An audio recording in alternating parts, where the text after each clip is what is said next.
우리 주님의 크신 은혜가 이 시간 예배하는 우리 모두와 함께 하시기를 주님의 이름으로 간절히 축복을 드립니다. 오늘 사도행전 10번째 시간인데요. 우리 안에 진정한 영적인 회복과 부흥의 역사가 있기를 간절히 기대하는 마음으로 전후좌우 바라보시면서 이렇게 인사하시죠. 성령의 은혜가 충만하길 바랍니다. 성령의 은혜가 충만하길 바랍니다. 아멘. 감사합니다. 저와 여러분을 모두 그리스도인 이렇게 부릅니다. 그리스도인이란 어떤 분들일까요? 여러분 한번 생각해 보신 적 있으신지요? 또 그리스도인 하면 먼저 여러분 머릿속에 가장 먼저 떠오르는 어떤 이미지, 인상은 어떤지 한번 잠깐 생각해 보시면 좋을 것 같아요.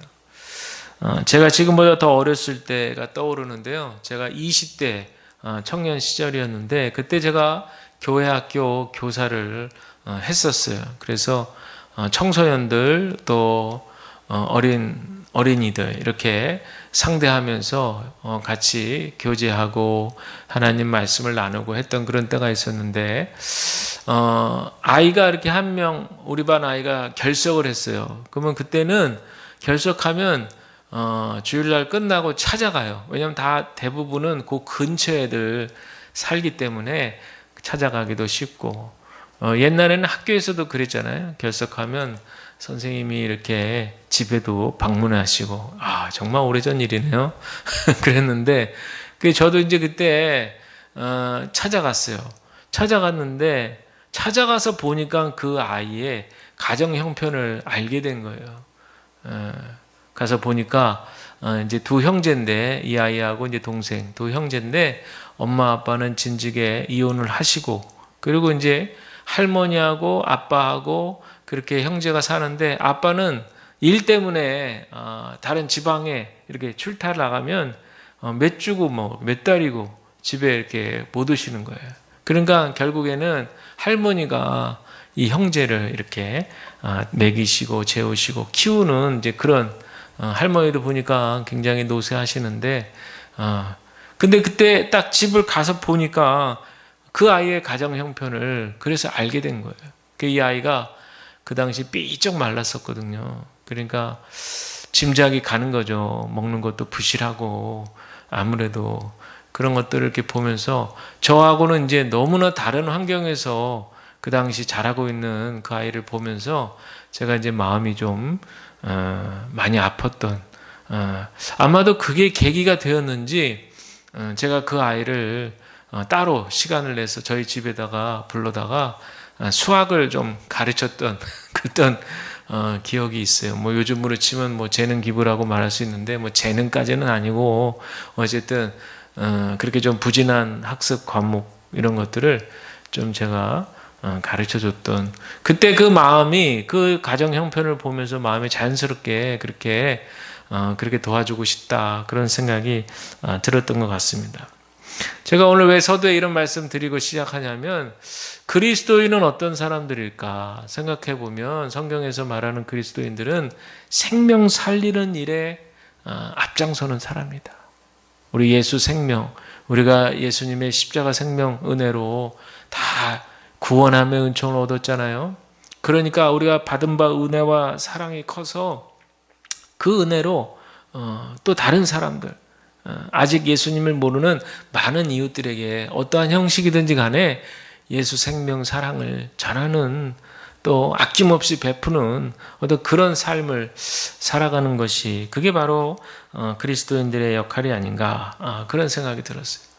우리 예수님의 삶을 되돌아보더라도 너무나 분명하시죠. 그 당시 사람들이 손가락질하고 또 정죄하고 그렇게 불의로 낙인 찍었던 사람들을 오히려 찾아다니면서 그러면서 그 당시 낮고 천한 그런 사람들 찾아다니면서 스스럼 없이 그렇죠? 같이 식사도 하시고 그리고 함께 대화도 나누시고 또 그 집에 유숙하기도 하시고 말이죠. 이러면서 그 당시로는 굉장히 충격적인 그런 행보를 걸으셨던 분이 바로 우리 예수님이라는 거죠.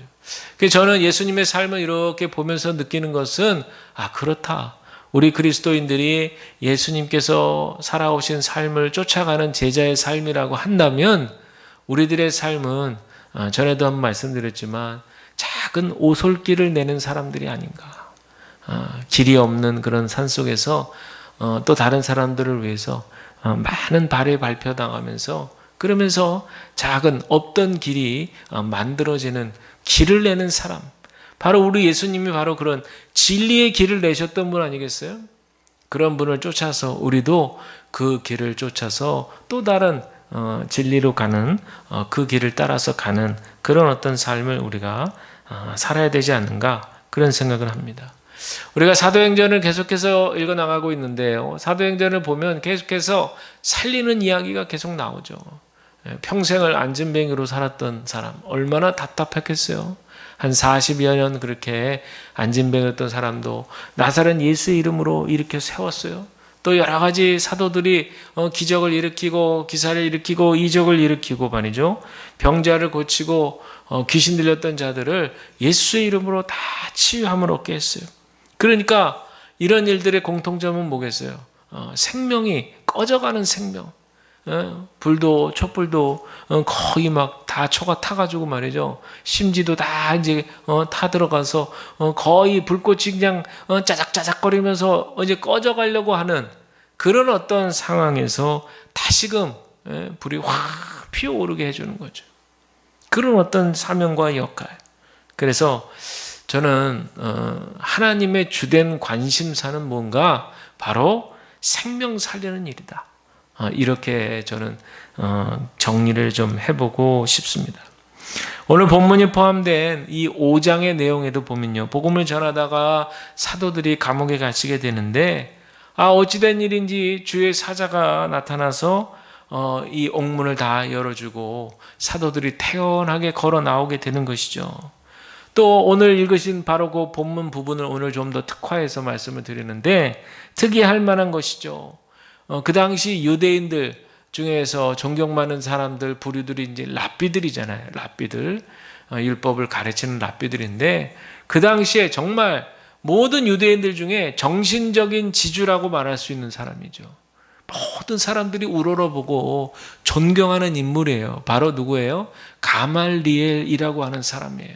가말리엘 하면 바로 여러분들 사도 바울 기억나시죠? 사도 바울의 스승이었던 바로 그분인데 어떤 분한테 배웠느냐가 그 사람의 네임밸류를 결정하잖아요. 저분 스승님이 아무개시래. 그래? 또 저분 스승님이 아무개시래. 누구야? 이러면 벌써 이게 비교가 되는 거예요. 근데 그 당시에 가말리엘 선생님한테 배웠대 이러면 벌써 그 배운 사람이 실력이 어떠하든지 상관없어요. 그냥 가치가 그냥 팍 올라가는 거죠. 팍 올라가는 거예요. 그 정도로 이 유대인 중에 유대인이죠. 당시 랍비 중에 가장 존경을 받았던 인물인데 이 가말리엘이라고 하는 사람의 이 말 한마디에 의해서 이 사도들이 또 풀려나는 또 이런 희한한 일이 오늘 본문 가운데에서 다루어지고 있습니다. 지난 주일에 우리 아나니아 삽브리아 사건 계속해서 이렇게 보았는데 우리가 거기서 하나님의 성품을 분명히 살폈어요. 죄는 그 어떤 모양이라도 타협하지 않으시는 그 하나님, 또 죄의 오염성, 공동체의 죄가 한번 퍼지면 그것이 오염되고 심각해지는 그 모습들을 보았습니다. 그래서 우리가 초대교회 그렇게 한창 은혜롭고 좋았던 분위기에 이렇게 찬물 끼얹듯이 이렇게 안 좋은 일이 막 생기고 이런 게 성경에 기록되고 좀 불편한 마음이 있을 수 있어요. 그러나 우리는 분명히 깨닫게 되는 것은 하나님은 좋은 일 가운데에서도 역사하시지만 이렇게 안 좋은 일, 추문의 사건 속에서도 하나님은 분명히 함께 하실 뿐만 아니라 말씀하시는 것이 있다는 사실을 우리는 기억해야 될 줄로 믿습니다. 우리의 뇌는요, 항상 우리 좋은 것만 받고 싶은 마음이 있어요. 우리 뇌는 그런 성향이 있다는 거예요. 그래서 행동적인 면에서는 편안한 거 자꾸만 추구하고 말이죠. 좀 불편하거나 부담되는 거는 아예 뇌에서 다루려고 하지를 않는다는 거예요. 늘 편안하고 좋은 거. 마찬가지 우리 인간은 항상 좋은 일만 있어. 그래서 막 사람들하고 서로 인사할 때 올해는 좋은 일만 있으세요. 올해는 이 행복하다고 하는 말 속에는 나쁜 일은 빼고 안 좋은 일은 빼고 기후 이런 일은 빼고 말이죠. 그런데 여러분들 성경은 계속해서 얘기하는 거예요. 어려운 일 중에도 고난 중에도 또 뜻밖의 이렇게 추문의 사건 속에서도 하나님은 그 공동체와 사람을 버리지 않으신다 라고 하는 사실을 우리가 기억해야 될 줄로 믿습니다. 그런데 어쨌든 초대교회는 지금 계속해서 위기를 겪고 있어요.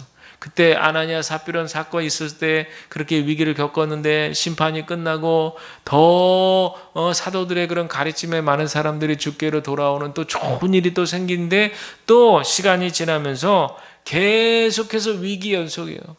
날마다 구원받는 수가 늘어나고 있었지만 또 오늘 말씀을 보니까 우리 오늘 읽은 말씀 그 위에 보면 뭐라고 되어 있냐면 종교 지도자들의 뭐가 가득했다고 그러냐면 시기가 가득했다고 그랬어요. 그래서 이 사도들이 강제로 감옥에 gat히게 되는데 감옥에 갇히게 되는 이유가 종교 지도자들이 시기가 가득해서. 여러분 만약에 우리 중에 누가 감옥에 갇히는데 그 갇히게 된 이유가 시기가 가득해서 그렇게 했다 그러면 이게 말이나 되는 거예요. 말도 안 되는 이유로 지금 사도들이 복음을 전하다가 특별히 예수의 부활의 소식을 전하다가 감옥에 갇혀요. 그런데 주의 천사가 와서 그 옥에 있던 사도들을 풀어주는 거죠. 그리고 성전으로 갔는데 뒤늦게 경비병들이 와서 보니까 다 없어졌잖아요. 감옥문이 열려있고 온데간데 사라져 있습니다. 얼마나 당황했겠어요. 그런데 가서 보니까 가까운 성전 앞에서 이 사람들이 도망도 안 치고 말이죠. 거기서 계속해서 백성들에게 하나님 말씀을 전하고 있는 거예요. 그래서 지금은 이제 오늘 읽으신 이 본문은 그들을 끌어다가, 그런데 오늘 말씀 보면은 막 함부로는 못 끌어요. 왜냐하면 백성들이 다 지켜보고 있는 거예요. 백성들의 눈이 있어요. 백성들이 소요를 일으킬까 봐 두려운 나머지 살살살살 어떻게 해서 지금 공회 앞에 그들을 세우게 된 겁니다. 여러분 우리나라 정치인들도 제일 무서운 것이 뭐예요? 표심 아니에요. 표심. 민심이죠.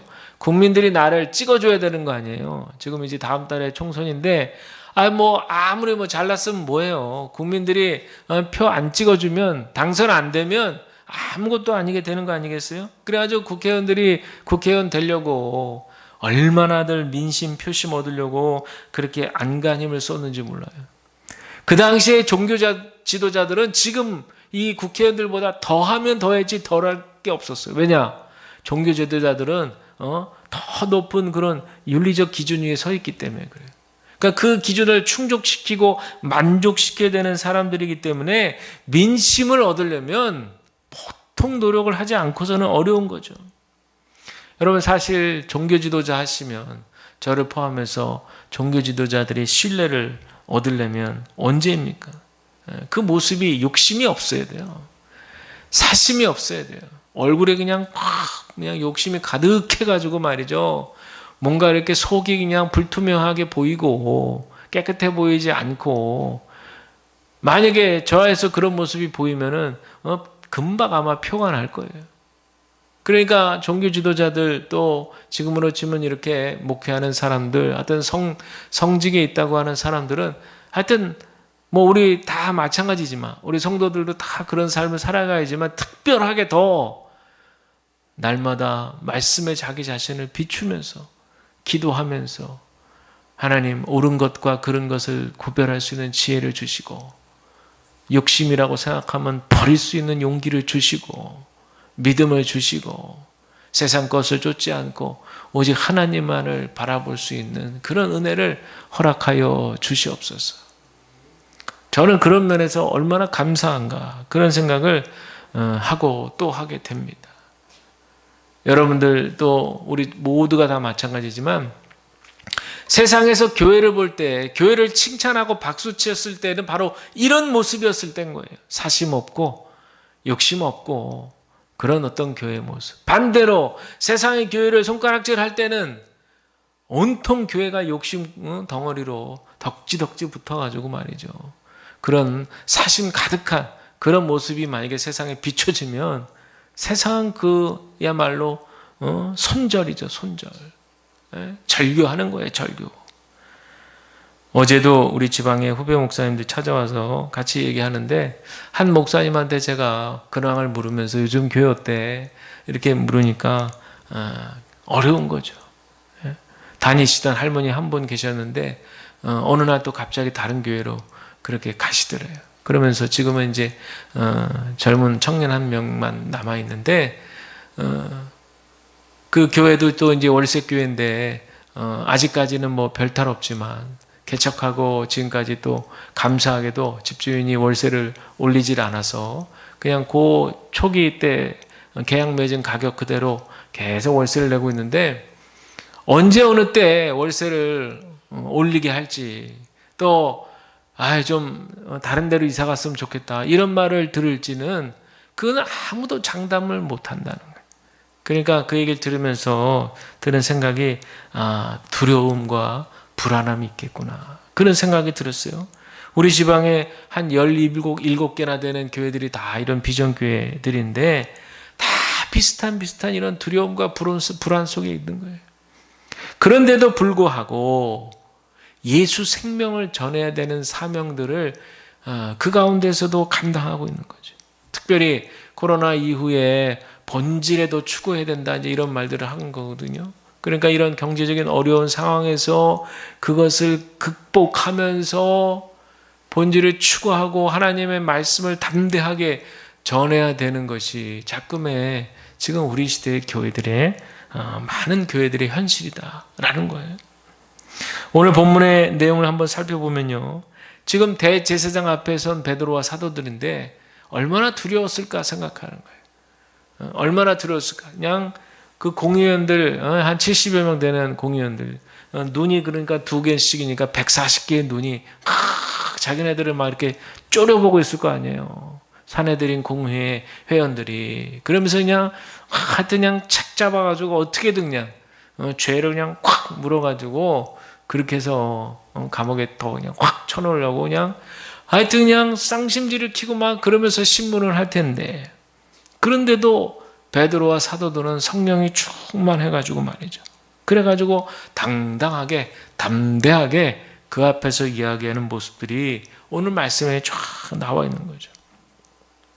특별히 이들이 신문하는 내용이 누가 너희들 그 예수의 부활을 전하는 게 했느냐.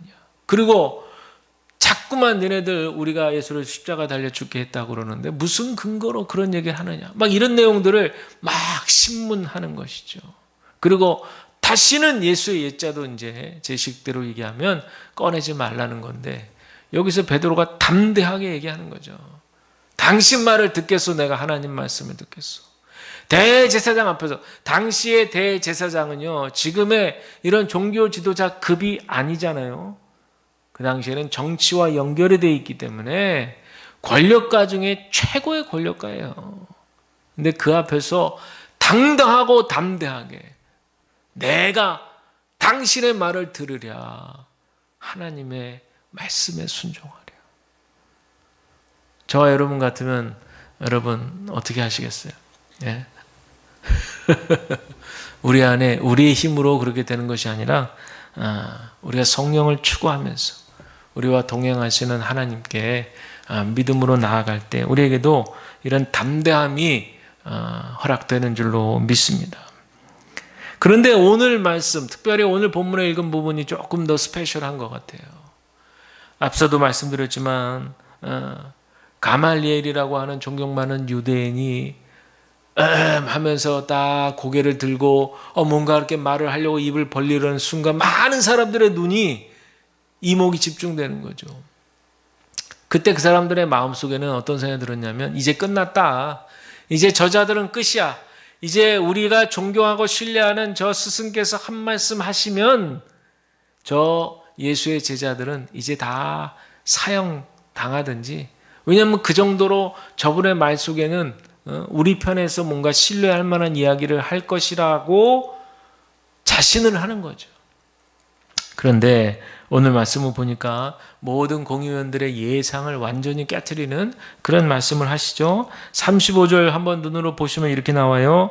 이스라엘 사람들아, 너희가 이 사람들에 대하여 어떻게 하려는지 조심하라. 벌써 출발이 좀 심상치 않아요. 이 말은 잘 생각하고 경솔하게 판단하지 말라, 그런 얘기 아니겠어요? 그리고는 얘기합니다. 38절, 39절 우리 다 같이 한번 읽을까요? 시작. 이제 내가 너희에게 말하노니 이 사람들을 상관하지 말고 버려두라.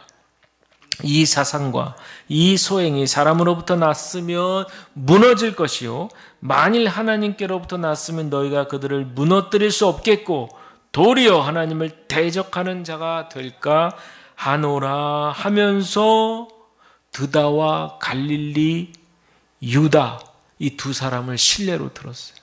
지금 분위기가 완전히 유대인들이 아니 우리 편에서 이제 저자들을 완전히 이제 끝장을 낼 확실한 방점을 찍을 이야기를 할 줄 알고 딱 귀를 쫑긋 세우고 들었는데 웬걸 얘기가 좀 분위기가 이상한 거예요. 신중하라, 잘 판단해라, 실수하면 안 된다, 지금 이런 쪽으로 가는 거잖아요. 그러면서 하는 얘기가 이 사람들의 소행과 잘못된 행동 같은 것들이 사람으로부터 난 것 같으면은 무너질 것이다. 그러면서 거기에 대한 예로 드다와 갈릴리의 유다라는 사람 예를 꺼내는 거예요. 드다는 어떤 사람이냐면 사람들을 끌어모아가지고 자기가 요단강을 갈라지게 해 보이겠다고 했다가 로마에 붙들려가지고 참수당한 그런 한 유대인의 마술사였어요. 그리고 갈릴리 지역의 유다라는 사람은 주후 6년에 세금 반란을 일으켰다가 진압된 혁명가였어요. 그러니까 지금 이 얘기는 뭐냐면 뭔가 해보겠다고 이렇게 뭐 혁명을 일으킨다든지 뭐 전복을 시켜보겠다든지 이렇게 해서 해보겠다고 했지만 그것이 인간적인 뜻과 노력이라면 어떤 세력이든지 간에 로마에 의해서 진압될 것이다. 그러니까 우리가 뭐 걱정할 게 뭐가 있느냐? 잘못됐으면 분명히 처벌을 될 것이고 심판을 받을 것인데 뭐가 그렇게 걱정이냐? 이런 뜻이에요. 그런데 만약에 그렇지 않고 저자들이 한 행동과 말이 하나님으로부터 났다면 왜 이 얘기를 꺼냈을까요? 왜 이 가말리엘이 이 얘기를 꺼냈을까요? 왜냐하면 그 앞전에 우리가 사도행전 계속 보았던 그 여러 가지 이적들, 기사들, 제가 서두에 했던 그 모든 이야기들을 이 가말리엘도 가만히 들어서 다 알고 있는 거예요. 그러면서 예수가 하나님의 아들이고 예수가 이 땅을 구원할 메시아라는 것은 믿지 않는 유대인이지만 하나님께서 역사하신 그 모든 일들을 다 보고 들으면서 뭔가 경외감은 가지고 있었을 것이다. 그러니까 마음속에 저자들이 하는 행동이, 말이 만약에 인간에 의해서 하는 것이라면 처단을 받을 것이지만 그렇지 않다면 오히려 그것은 우리가 조심하고 두려워하고 해야 될 문제이다라는 것을요, 그 사내들인 공회에 한 70여 명 모여 있는데 각인을 시키는 거예요. 분위기가 역전됐죠. 그랬더니 공의의 판결에 나옵니다. 어떻게 나와요? 40절 보니까 사도들을 불러들여 채찍질하며 예수의 이름으로 말하는 것을 금하고 놓으니 아멘. 그 채찍질은 했어요. 채찍질도요 39대입니다. 한 대 빠진 40대. 그 아마 그거 맞았으면은 엉덩이에 살점이 다 떨어져 나갔을 거예요. 그것도 아주 강력한 그런 처벌이죠. 그리고 나서 놓아주면서 하는 말이 예수의 예자도 꺼내면 니네 죽어, 이런 거예요. 쉽게 얘기하면 아주 엄포를 놓는 거죠. 그런데요, 재밌는 건 사도들의 반응이에요. 그 다음에 나오는 사도들의 반응은 너무 기쁜 거예요. 제가 한번 상상을 해봤거든요. 너무 좀 유치스럽지만 막 지금 엉덩이에 피가 철철 나고 말이죠. 막 살점이 막 떨어져 나가는데 얼굴을 웃고 있어. 막 웃어, 막 기뻐. 왜 기쁜 줄 알아요? 하나님께 인정받은 것 같은 거예요. 고난을 통과했다. 여러분, 이 장면이 한번 상상해 보세요. 얼마나 재밌는지 몰라요. 이 고난을 통과하면 축복이 온다라고 생각하는 거예요. 그 사람 39대 맞는 거예요. 좋아. 뭐 이까짓 거 이거 맞으면 나가는데 못 맞아? 그 막 17대, 18대 막 팍 한데 막 아파. 와, 아픈데 아니 막 서로 바라보면서 막 싱글싱글 막 웃어. 그런데 막 31대, 32대 그래 이제 얼마 안 남았어. 얼마 안 남았어. 38대, 39대 팍 한데 속으로 그냥 와. 엉덩이에는 피가 철철철철. 살점은 막 떨어져 나가고 막 아파 죽겠는데도 얼굴은 기쁜 거예요. 내가 저자들의 압박과 핍박에서 이겨냈다는 거죠. 시련을 통과했다는 거죠. 그러니까 42절에 보니까 뭐라고 나와요? 그들이, 우리 42절 다 같이 한번 읽을까요? 시작. 그들이 날마다 성전에 있든지 집에 있든지 예수는 그리스도라고 가르치기와 전도하기를 그치지 아니하니라. 아멘. 여기까지가 오늘 우리에게 주신 본문의 말씀을 제가 간략하게 소개해드렸습니다. 자, 이 말씀을 오늘날 우리에게 적용을 이제 해야 됩니다. 저는 이 말씀을 묵상하면서 이 말씀에 오늘 우리에게 어떤 지혜를 주시는가 이제 생각을 하고 또 기도해 보는데, 가만히 보니까 기독교 2000년 역사에 어두웠던 적이 없었던 적이 없어요. 뭐 제가 2000년 역사를 확 꿰뚫고 있지는 않지만 그래도 그렇게 굵직굵직한 사건들, 알고 있는 사건들만 이렇게 봐도 초대교회 때 그런 핍박과 박해부터 시작해가지고 말이죠. 그 다음에 뭐 중세 때 종교 간의 막 갈등, 분열, 그리고 막 전쟁. 이 전쟁은 지금까지도 이어지고 있잖아요. 그리고 또 그 중간중간에 큰 전염병들이 몇 개 있었어요. 중세에도 있었고, 보통 보통 정도가 아니고 막 싸그리 막 3분의 2가 사람이 죽는다든지 유럽에. 뭐 이런 전염병들이 여러 차례 있었어요. 그러니까 기독교 2000년사를 이렇게 보면요. 늘 좋았던 일만 있었던 게 아니고 이렇게 극심한 고난과 박해와 핍박과 또 고난 이런 일들이 계속해서 이어졌던 거예요. 그런데 중요한 건 뭐냐? 그런 가운데에서도 교회는 계속 유지됐다는 거예요. 그게 참 신기한 거예요. 지금도 교회는 없어지지 않고 망하지 않고 이렇게 우뚝 서서 이 시간에 전 세계에 온 교회에서 이렇게 하나님 앞에 예배를 드리고 있다는 거예요. 저는 가끔 이렇게 역사를 이렇게 훑어보면서 감동을 많이 받아요. 어떻게 이럴 수 있을까? 전쟁과 폐허 속에서도 그러면서도 없어졌던 교회가 다시 막 복원이 되고 말이죠. 그렇죠? 그러면서 막 100년이 넘는 역사가 흐르면서 교회가 존속이 되고 유지가 되고 그리고 또 예배를 드리고 또 예배를 드리고 이런 모든 상황들이 도대체 무엇을 우리에게 얘기해 주고 있는 것이냐? 교회는 사람에 의해서 움직여지는 것이 아니라는 거예요. 교회는 성령의 인도하심에 따라 성령님이 주인이 되어서 이끌어 가시는 것이 바로 교회 공동체인 것을 여러분들 기억하시기를 바랍니다. 철학자 유명한 사람 중에 니체라고 하는 사람이 있는데 이 사람이 한 유명한 말이 있어요. 신은 죽었다. 그런데 사실은 이 말이 잘못됐어요. 원문에 보면 이 죽었다는 말을 현재 시제로 쓰고 있다고 그래요. 그러니까 신은 죽었다 이렇게 얘기하면 안 되고 신은 죽고 있다 이렇게 표현한 거예요.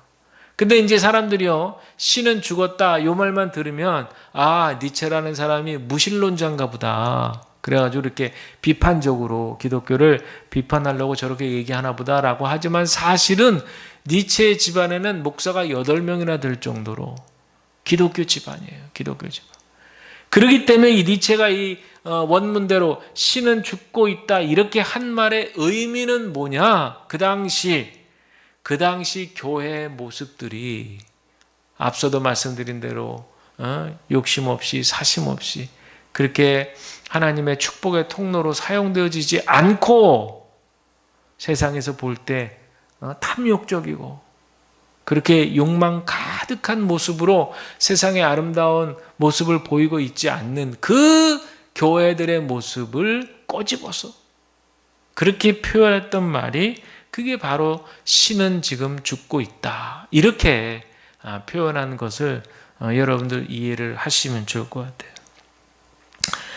우리가 여러 가지 지금도 위기 상황을 겪고 있지만 이 고난 가운데서도 믿음을 놓지 않고 우리가 걸어가야 될 길을 걷기 위해서 할 수 있는 길은 하나님의 무한하신 하나님의 그 하고 계시는 그 일을 목도하는 것입니다.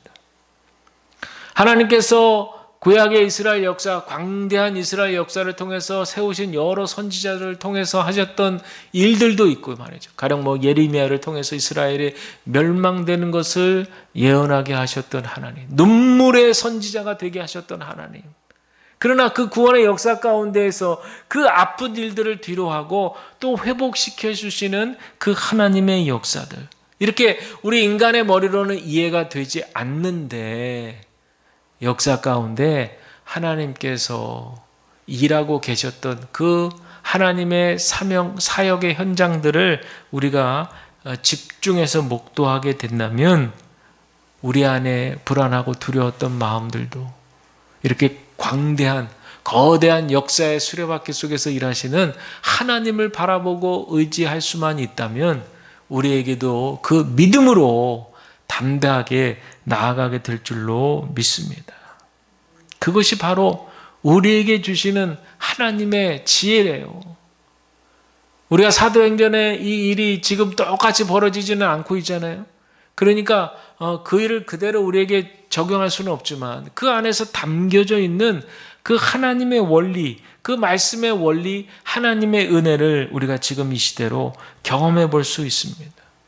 지금 우리도 얼마나 반복되는 고난 속에 있어요. 그러나 이런 말이 있잖아요. 짙은 어둠, 새벽녘이 지나야 동이 트는 거예요. 그래야 이글이글 타오르는 태양이 쫙 떠오르는 거잖아요. 근데 그 태양을 맞이하려면 그 바로 직전에 새벽녘에 그 짙은 깜깜한 어둠을 지나가야 되는 거잖아요. 우리에게도 마찬가지죠. 우리에게도 이 짙은 어둠, 앞이 보이지 않는 것 같은 지금 이 고난의 터널을 지나가고 있는다 할지라도 그 터널 뒤에는 반드시 하나님의 은총의 빛이 비추고 있다는 사실을 저와 여러분들이 기억해야 될 줄로 믿습니다. 그런데 중요한 건요, 그 다음에요. 그렇게 은총의 빛이 비추는데 그러면 그것이 영원하냐? 또 그 다음에는 또 다른 터널을 만나는 거예요. 우리 강원도 가면은 터널이 계속 있다고 말씀하셨죠? 예, 강원도 가면 터널이 막 여러 개, 막 대여섯 개 이상이 막 연속으로 그렇게 그냥 포진되어 있어요. 그런 것처럼 터널 밖을 나와서 이제 햇빛이구나 싶으면 또 터널을 만나고 또 어둡고 깜깜한 터널을 또 지나고 나면 또 바깥이 나오고 또 좀 지나면 또 터널을 만나고 어떻게 보면 우리 인생사와 별 다르지 않을 것이다. 그런 생각이 드는 것이죠. 사랑하는 우리 모두에게 오늘 하나님께서 주신 이 말씀을 우리가 기억하면서 우리가 하나님께서 일하심을 목도할 수 있게 되냐. 생각하지 못했던 유대인들이 존경받는 가말리엘을 통해서 이렇게 사도들이 풀려나고 뜻밖의 이런 결과가 이어지게 될 것을 아무도 그때 그 상황에서 예상하지 못했을 거예요. 지금 우리에게, 우리 상황 속에서 우리 교회에게 지금 당면하고 있는 이런 삶의 문제 가운데 어떻게 하나님께서 풀어나가실지는 아무도 우리는 예상할 수가 없어요. 그러나 역사를 통해서 성경을 통해서 증언되고 있는 하나님의 그 모습을 우리가 집중해서 목도할 수 있다면 하나님께서는 반드시 우리 삶의 어려운 문제도 터치하시고 그 문제를 해결하시기 위해서 애쓰시고 반드시 그 결실을 거두실 줄로 저는 믿습니다. 바라기는 저와 여러분 우리 모두의 삶이 우리 교회 문제뿐만 아니라 우리 각자의 삶도 마찬가지잖아요. 답답하게 이어지는 그런 어둡고 캄캄한 그런 어두운 터널을 우리가 지나가고 있다면 반드시 그 끝에는 하나님의 소망의 빛이 우리를 비추고 있다는 것을 우리가 기억해야 될 줄로 믿습니다. 그래서 저는 소망을 품는 게 굉장히 중요하다고 생각해요. 하루하루의 삶의 에너지는 소망 가운데 있다. 할렐루야! 여러분들, 저와 여러분들 소망을 가지시길 바랍니다. 그 소망 가운데서 하나님께서 주시는 그 힘을 가지시고 늘 우리와 동행하시기를 기뻐하시는 우리 주님과 함께 또 한 주간 믿음의 승리자들이 다 되시는 저와 여러분 되시기를 우리 주님의 크신 은혜 또 간절히 기도하며 예수님의 이름으로 간절히 축원합니다.